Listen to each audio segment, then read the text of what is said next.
بسم الله الرحمن الرحيم قل يا أيها الكافرون لا أعبد ما تعبدون ولا أنتم عابدون ما أعبد ولا أنا عابد ولا أنتم عابدون ما أعبد لكم دينكم ولي دين. السلام عليكم ورحمة الله وبركاته. ഇന്ന് നമ്മൾ സംസാരിക്കാൻ പോകുന്ന വിഷയം ഇന്നലെ പറഞ്ഞതിൻ്റെ ബാക്കിയാണ്. ഇന്നലെ നമ്മൾ പറഞ്ഞത് മദ് മുത്തസിൽ എന്ന് പറഞ്ഞാൽ എന്താണെന്നാണ് ഇന്നലെ പറഞ്ഞത്. ഇന്ന് മദ് മുൻഫസിൽ എന്ന് പറഞ്ഞാൽ എന്താണ്? മദ്ദക്ഷരങ്ങൾ ഏതെന്നൊക്കെ ഇന്നലെ പറഞ്ഞിട്ടുണ്ട്. അലിഫ് വാവ് യാ മദ്ദക്ഷരങ്ങൾ, നീട്ടാൻ ഉപയോഗിക്കുന്ന അക്ഷരങ്ങൾ അലിഫ് വാവ് യാ എന്നതാണ്. മദ് മുത്തസിൽ എന്ന് പറഞ്ഞാൽ ഒരു പദത്തിന്റെ അവസാനത്തിൽ മദ്ദക്ഷരവും തൊട്ടടുത്ത പദത്തിന്റെ ആദ്യത്തിൽ ഹംസയും വന്നാൽ ഉണ്ടാകുന്ന മദ്ദിനാണ് മദ് മുൻഫസിൽ എന്ന് പറയുന്നത്. ഒന്നുകൂടെ പറയാം.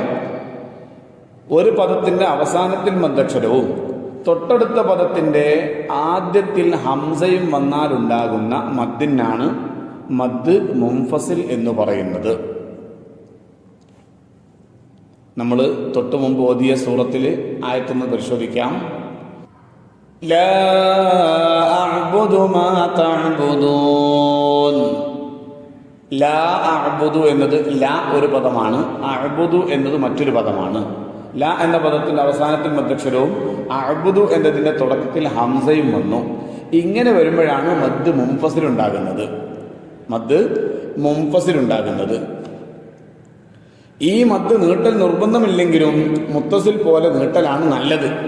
നിർബന്ധമില്ല, എന്നാലും നീട്ടലാണ് നല്ലത്. അടുത്ത ആയത്ത് നോക്കിയട്ടെ. വലാ അൻതും ആബിദൂന മാ അഅ്ബുദു വലാ അൻതും. ലാ അൻതും, ലാ വേറെ വാക്കാണ്, അൻതും വേറെ വാക്കാണ്. അതിലും അങ്ങനെ തന്നെ ലാ എന്നുള്ള ആ അലിഫിന് ശേഷം എന്തു വന്നു? ഹംസ വന്നു.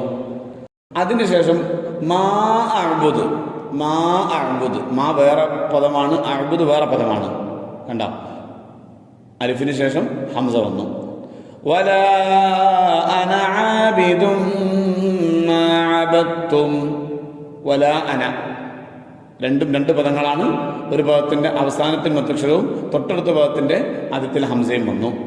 വലാ അൻതും ആബിദൂന മാ അഅ്ബുദു. ഇങ്ങനെ വരുന്ന മദ്ദുകൾക്കാണ് മദ്ദുൽ മുൻഫസിൽ എന്ന് പറയുന്നത്. ഇൻഷാ അല്ലാഹ് ബാക്കി മദ്ദുകൾ അടുത്ത ക്ലാസ്സുകളിൽ പറയാം. അസ്സലാമു അലൈക്കും വറഹ്മത്തുള്ളാഹി വബറകാതുഹു.